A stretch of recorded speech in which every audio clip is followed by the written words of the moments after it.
Nós estamos estudando a palavra de Deus em Lucas capítulo 3. Os tempos messiânicos chegaram.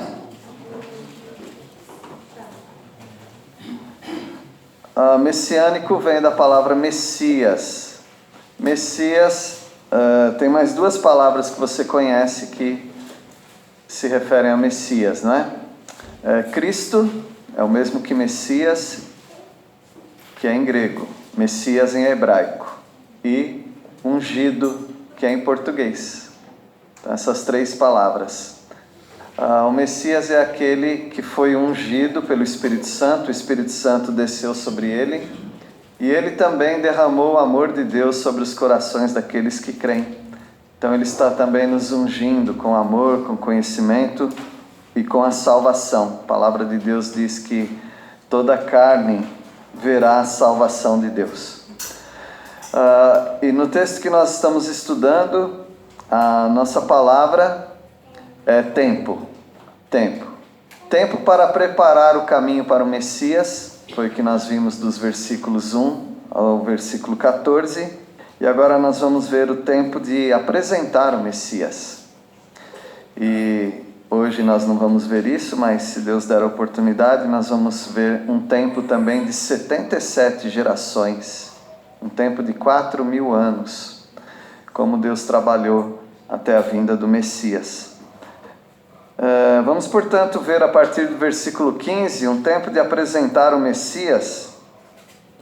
O Messias sempre foi muito aguardado.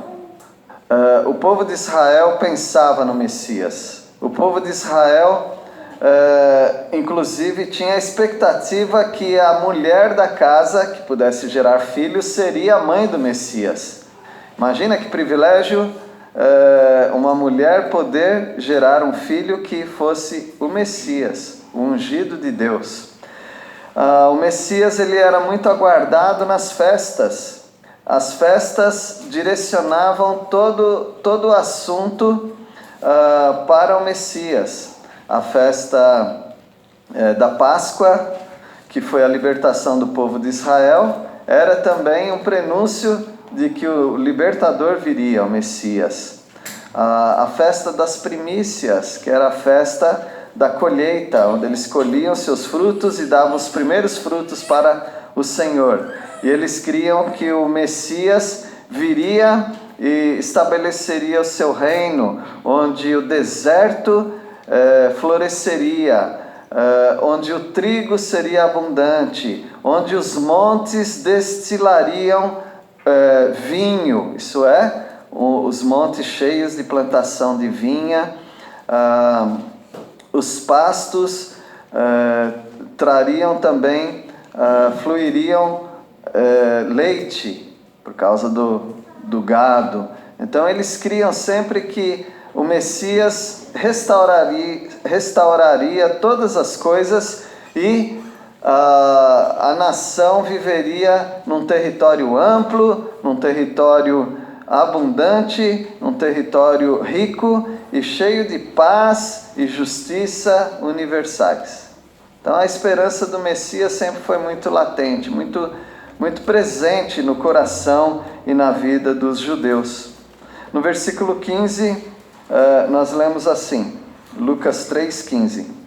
Estando o povo na expectativa e discorrendo todos no seu íntimo a respeito de João, se não seria ele, porventura, o próprio Cristo.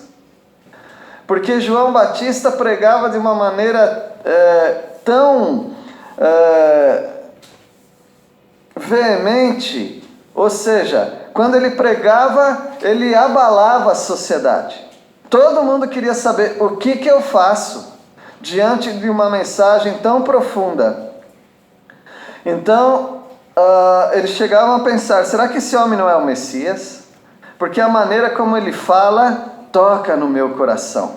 Pode ser que ele seja o Messias. Como todos estavam na expectativa, e essa expectativa remontava a 400 anos, ou seja, os avós dos avós dos avós já falavam que um dia Deus voltaria a falar.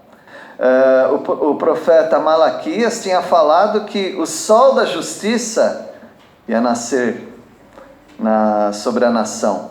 Então eles aguardavam com expectativa esse Messias. E no íntimo deles eles pensavam, bem que poderia ser João, né? E há poucos anos atrás, não tão poucos, né? Mas há 30 anos atrás, eles já tinham as histórias, os mais novos não conheciam, mas eles tinham as histórias de que Deus falou com Zacarias, o pai do João. Eles tinham a história também de que uma virgem deu à luz, que os pastores visitaram, que vieram doutores de longe para saudá-lo também, que Herodes quis matar todas as crianças que estivessem na faixa etária daquele que seria o rei dos judeus. Então eles estavam respirando uma expectativa de que o Messias estivesse já com eles. Calma, para tudo tem tempo. E Deus, ele não teve pressa. Ele foi caminhando com todos os planos, desígnios dele, até apresentar o Messias. O Messias purifica. E aquela nação estava cheia de pecado, como nós vimos hoje pela manhã. Mas também o Messias, ele derrama fogo. A palavra de Deus diz em 2 Tessalonicenses, capítulo 1, versículos 6 a 8, a respeito da expectativa. Assim como eles tinham a expectativa do Messias, as pessoas hoje precisam ter também a expectativa do Messias. Só que ele vai vir de um modo diferente. É uma expectativa de fogo vingador. Então o Messias é fogo. O Messias vem com seu fogo purificando. Mas ele vem também com seu fogo exterminando. Depende o que a pessoa quer. O freguês que pede. Se ele quer um fogo purificador, Deus purifica a sua vida. Se quer um fogo consumidor, ele consome. Versículo 16. Disse João a todos: eu, na verdade, vos batizo com água, mas vem o que é mais poderoso do que eu, do qual não sou digno de desatar-lhe as correias das sandálias. Ele vos batizará com o Espírito Santo e com o fogo. João Batista estava dizendo para todo mundo: fiquem calmos aí, eu não sou o Messias não. O Messias não tem nem comparação comigo. O Messias é tão digno que eu me torno indigno de engraxar o sapato dele. O Messias é tão digno que eu não posso nem desamarrar ou amarrar o tênis dele. As sandálias, tá? Eles tinham umas sandálias alparcas que enrolava na canela. Então o João, ele não se via digno nem de colocar e tirar as sandálias do Messias. E ele vai vir e vai batizar. É como se João estivesse dizendo, e ele estava realmente dizendo isso: eu estou batizando vocês com água. Já era difícil aquilo, porque o judeu não era batizado. Quem era batizado eram os gentios, só que agora ele está convidando todos para serem batizados, para aceitarem agora um novo caminho, que não é novo, mas eles foram tão enganados durante os anos que parecia uma mensagem nova. Como hoje, por exemplo, se você pregar o Evangelho para algumas pessoas, o Evangelho como deve ser pregado, elas vão até estranhar, porque elas já ouviram tanta mentira a respeito de salvação e de vida após morte, que elas vão achar que é uma mensagem nova. Como diz o hino, conta-me a velha história. As pessoas precisam ouvir essa velha história. E João está disposto a apresentar aquele que vai batizá-los não com água, como ele está fazendo, mas vai batizar com o Espírito. Batizar é colocar dentro. João está colocando as pessoas dentro da água. Claro que tem um significado espiritual aí, mas Jesus vai colocar as pessoas dentro do Espírito Santo.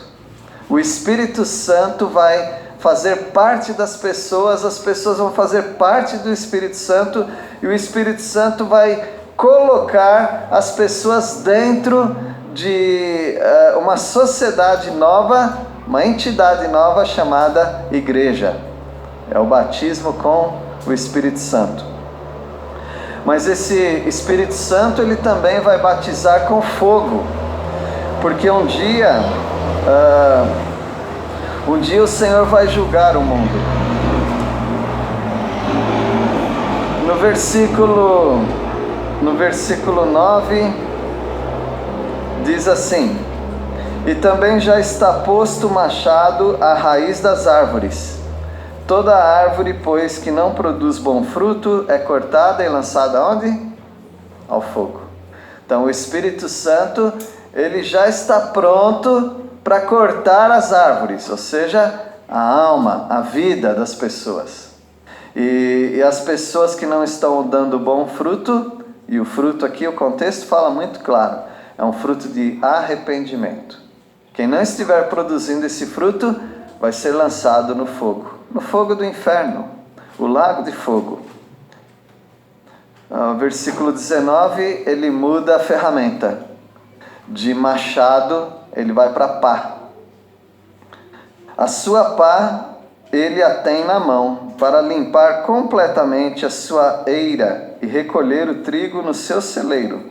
Porém, queimará a palha em fogo inextinguível. Esse é um juízo muito rápido, porque a palha, quando queima, se alguém te chamar, vem ver a palha queimando, você chega ali, já queimou. É muito rápido. Isso não quer dizer que a durabilidade do fogo é rápida, porque o Senhor Jesus já falou quanto dura esse fogo. E vocês sabem quanto dura? Para sempre. E o próprio texto fala algo que não acontece no mundo natural. Queimará a palha em fogo inextinguível. Isso é impossível acontecer no mundo natural. Queimou a palha, extingue-se rapidamente. Mas aqui ele está dizendo que a pá ele tem na mão. O Espírito Santo já tem a pá na mão. O Senhor Jesus, o Messias, já tem a pá na mão. Para ele fazer a separação. Normalmente eles colocavam suas palhas em feixes, não é? Os trigos também, e a palha, que usava-se tudo, né? E a eira é aquele gramado, aquele pasto. E juntando como se fosse rastelando, né? Tudo. Chegou o tempo então de pegar a palha e jogar fora.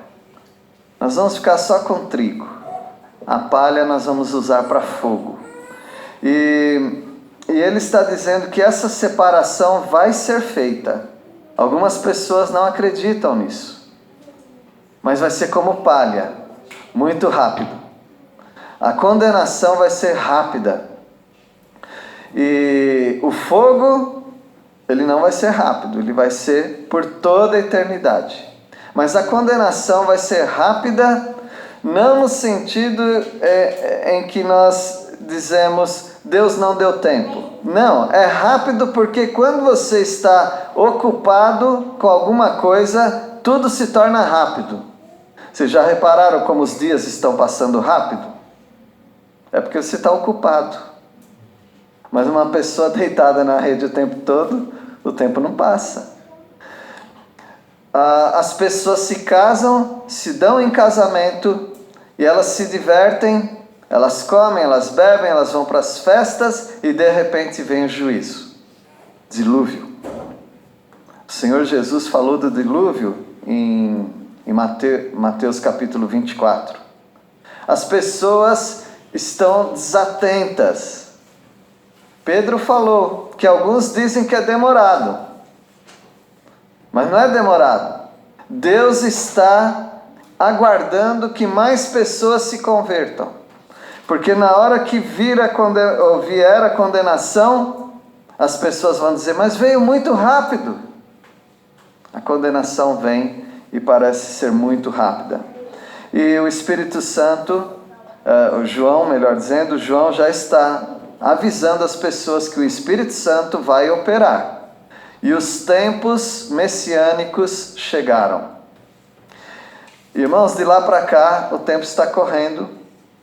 E as pessoas que estão vivendo nesse mundo, elas estão vivendo muito menos do que no passado. Agora, eu estou dizendo no passado em que as pessoas viviam 600 anos. A expectativa baixou para 70, 80 anos. E nós estamos vivendo isso. O Brasil tinha uma expectativa baixa. Agora é uma expectativa mais alta. Está em torno de 74, 75 anos de expectativa de vida. Bom, mas eu não quero nem pensar na idade que eu estou. Porque para as minhas netinhas 70 anos é demais. Uma vez uma criança falou, mas você é muito velho. É demais. Eles não podem nem contar, nem sabem contar 70. Mas para nós, 70 anos está aí, não está? E é muito rápido. Então, a condenação vem. Alguém fala, estão falando da vinda de Cristo já há 2000 anos. Mas em 2000 anos, as pessoas estão morrendo. Então você não fique pensando, a vinda de Cristo ele pode vir daqui 300, 500 anos. Você vai estar lá? Não. Você tem poucos anos de vida. Então aqueles que não consertaram sua vida com Deus ainda precisam fazer. Porque o fogo será inextinguível, não se extingue, não se apaga. Versículo 18 agora. O Messias é o cumprimento da pregação de João Batista. Ele já vem pregando isso. E o Messias vem e cumpre a pregação dele. Versículo 18. Assim, pois, com muitas outras exortações, anunciava o Evangelho ao povo. João Batista estava pregando. Será que tinha alguém zombando da pregação dele? Provavelmente que sim. Provavelmente tinha gente falando, e esse homem está falando, mais um doido que vem do deserto. Porque já faz muito tempo que Deus não fala com a gente. Deus não vai mais falar com a gente. Talvez alguns pensassem assim. Mas ele estava falando algo que estava às portas. Os tempos messiânicos chegaram. E ele ia anunciando o Evangelho ao povo. O Messias deu muita coragem para João. João, ele foi corajoso em pregar essa mensagem, e a mensagem dele não tinha parcialidade. Ele não estava preso com ninguém. Ele não estava ganhando de ninguém, recebendo salário de alguém para, melhor eu maneirar aqui, porque senão eles vão me mandar embora. Não, ele não estava preocupado com isso. Porque ele pregava a palavra do Senhor. E se ele tivesse que pregar para um dos grandes, e nós lemos no início desse capítulo, nós lemos 3 grandes: o Tibério, o Pôncio Pilatos e o Herodes. 3 grandes. Mexe com todo mundo, mas não mexe com nenhum desses 3. Um era violento, outro era desonesto, outro era beberrão. E João, ele conhecia tudo sobre o povo. Uma porque Deus revelava para ele, outra porque as multidões afluíam até ele. Então ele estava sempre rodeado de muita gente. E as pessoas já falavam para ele das últimas notícias. E ele sabia que Herodes era um adúltero. E Herodes estava se deitando, saindo com a cunhada, com a esposa do irmão dele. Veja aqui, versículo 19. Mas Herodes, o tetrarca quer dizer que ele cuidava de 4 regiões, 4 cidades. Mas Herodes, o tetrarca, sendo repreendido por ele, por causa de Herodias, mulher de seu irmão, e por todas as maldades que o mesmo Herodes havia feito. João respondia às perguntas. Um perguntava, o que eu devo fazer? Ele dizia, você tem 2 túnicas, então dá uma para alguém que precisa. Um publicano, cobrador de impostos, perguntava, o que eu tenho que fazer?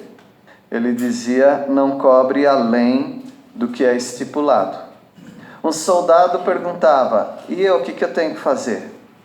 Não use de abuso da autoridade e contente-se com o que você ganha. Não pratique a extorsão, nem a denúncia falsa. E ele ia respondendo. Agora, quanto a um grande como Herodes não ia se submeter, ia lá, e eu, o que eu faço? Reis não perguntam. Por isso que reis contratam bobo da corte. Sabe o que é bobo da corte? É um palhaço. O palhaço nas festas era o único que poderia zombar do rei. Porque o rei não sabia o que o povo estava falando dele.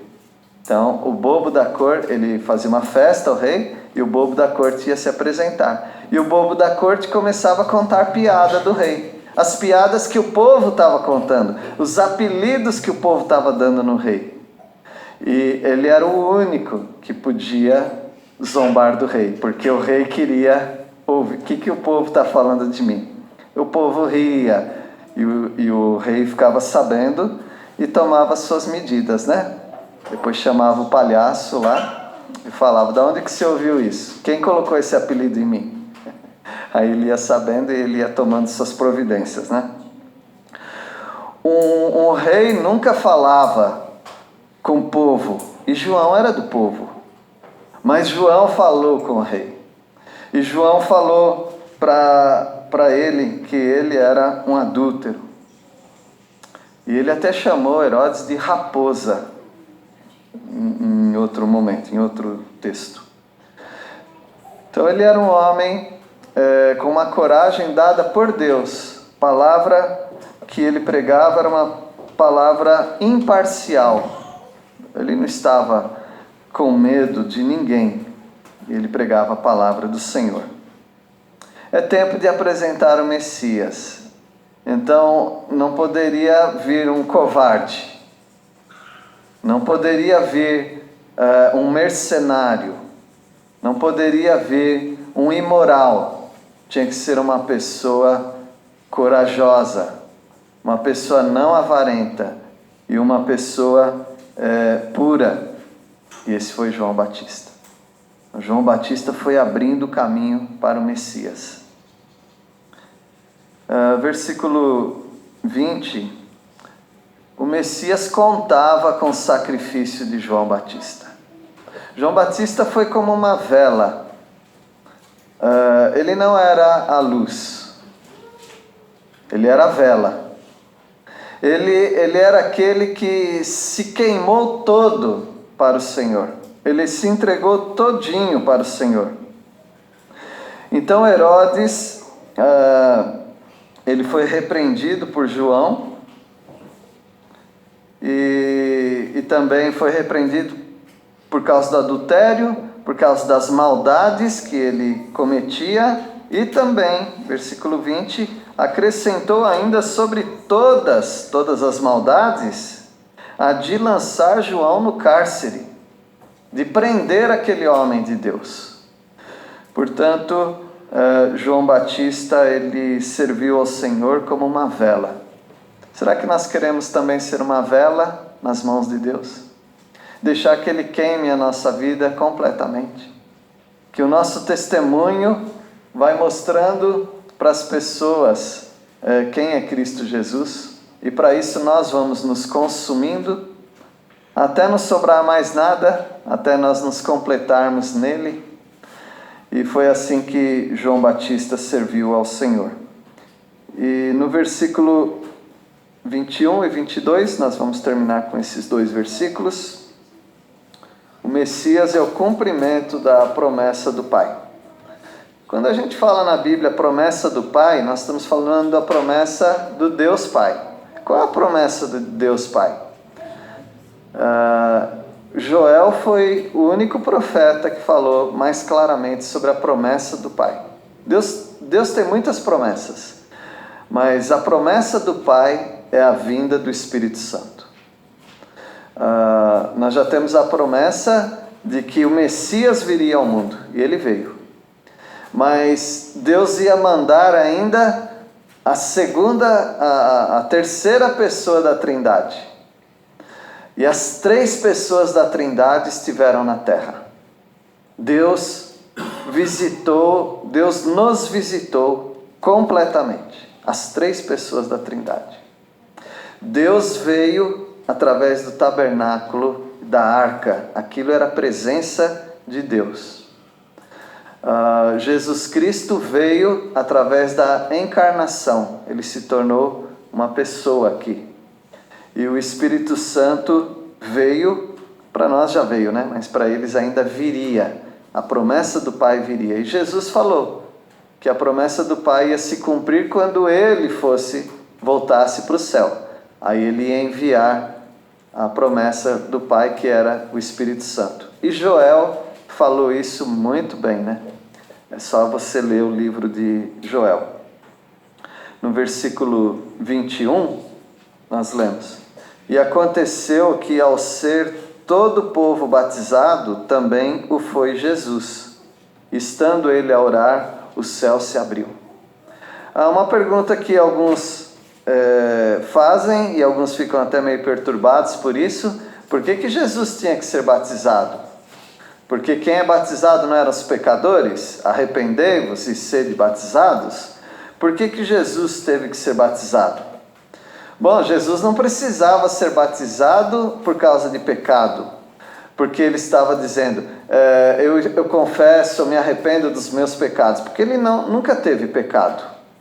Mas ele se batizou para identificação, porque a mensagem era esta: o Cristo está chegando, o Messias está chegando, e ele vai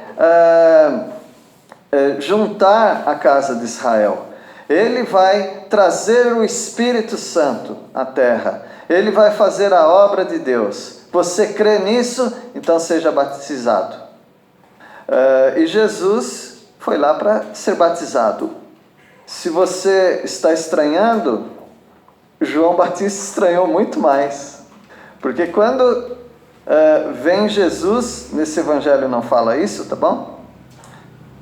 Mas em outro evangelho fala, quando João viu Jesus vindo, ele declarou para o povo: Eis o Cordeiro de Deus que tira o pecado do mundo.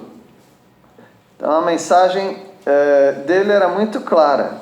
E quando Jesus vem, talvez João pensasse: toma o seu lugar aqui, nessa água, e convida as pessoas. Mas não, Jesus foi para ser batizado. E João falou: eu não posso te batizar, Senhor. E Jesus fala: não, vamos fazer assim. Por que Jesus faz? Porque se a mensagem é que o Cristo salva e o Cristo julga, Jesus concorda com essa mensagem. É como se Jesus dissesse com o batismo: eu sou essa pessoa. Então era a identificação do plano de Deus de salvação, e não que ele estava se arrependendo de algum pecado. E aqui nós vemos a Trindade, de uma vez só, num evento só, a Trindade, mostrando que esse é um plano de Deus, e Deus está se apresentando. Versículo 22. E o Espírito Santo desceu sobre ele, sobre Jesus, em forma corpórea, como pomba. E ouviu-se uma voz do céu: Tu és o meu filho amado, em ti me comprazo. Então nós temos a Trindade aqui. Nós temos Jesus sendo batizado, o Espírito Santo descendo sobre Jesus e a voz do Deus Pai falando: Este é o meu filho amado, tu és o meu filho amado. O Espírito Santo não é uma pomba, tá? Mesmo que os desenhos mostrem, e os desenhos não estão errados quando fala do Espírito Santo, às vezes tem um desenho de uma pomba, né? Não está errado porque é um símbolo. A pomba se torna um símbolo do Espírito Santo por causa do batismo. Aqui diz claramente que desceu em forma corpórea, ou seja, a forma do Espírito Santo não é uma pomba, mas veio em forma de pomba. E essa pomba, não a pomba propriamente, mas o Espírito Santo na forma de pomba desce sobre Jesus. Por que Deus escolheu algo visível? Eu não quero nem chegar ao ponto porque Ele escolheu uma pomba, porque eu não sei. Mas por que Ele veio numa forma visível? Porque o Espírito Santo é invisível, não se vê o Espírito Santo, mas Deus queria que todos tivessem a certeza que o nome daquela pessoa, o título daquela pessoa que estava sendo batizada era Cristo. O nome Jesus é lindo e a gente pode continuar usando, mas você precisa colocar no seu vocabulário Cristo. Porque Jesus, um monte de gente chamava Jesus naquela época. Mas Cristo, não. Cristo, ou Messias, ninguém ia colocar o nome de Messias, porque quer dizer o ungido. Então, e unção é um derramar, né, do Espírito sobre a pessoa. Deus queria que todos vissem que o Espírito Santo estava sendo derramado sobre Jesus. E vem então vem o Espírito Santo em forma de pomba, não essa pomba, mas o Espírito Santo em forma de pomba, e desce sobre Jesus. Provavelmente desce e desaparece, né? E aí ficou visualmente claro que o nome dele é Cristo, o nome dele é Messias, o nome dele é ungido, aquele que foi ungido pelo Espírito Santo. E Deus fala que ele é o Filho amado. Para que não ficasse dúvida nenhuma, ele é o Filho de Deus e é o Filho amado. E ele diz: em ti me comprazo. Eu tenho prazer nesse Filho amado. Então essa é a apresentação do Messias. Muito lindo, não é? E ele também se apresentou para você um dia. E o Espírito Santo também desceu sobre você, que creu um dia. Você é selado com o Espírito Santo, você é ungido pelo Espírito Santo, e tem pessoas buscando unção. Você não precisa buscar unção nenhuma, você já tem a unção. O Espírito Santo foi derramado sobre você, você já tem a unção. João, não esse João, né, o João Batista, o João, discípulo amado, ele fala na epístola dele: todos nós fomos ungidos. Então você já tem a unção do Espírito Santo, você tem a salvação em Cristo Jesus, e você já tem a palavra de Deus também, você é um filho amado dele. Deus abençoe a todos vocês. Vamos orar.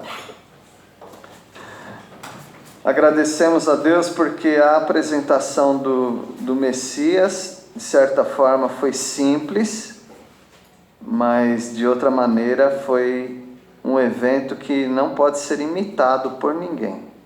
Nós te agradecemos, a Deus, por essa apresentação magnífica que nós temos na Tua Palavra. Obrigado, a Deus, porque assim como a Trindade esteve ali presente, ela está presente também na nossa igreja, na igreja do Senhor Jesus Cristo, que é o Salvador, o Espírito Santo, aquele que regenera os corações, que convence do pecado, da justiça, do juízo.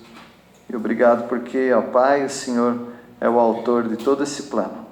E é em nome do Teu Filho amado Jesus que oramos. Amém.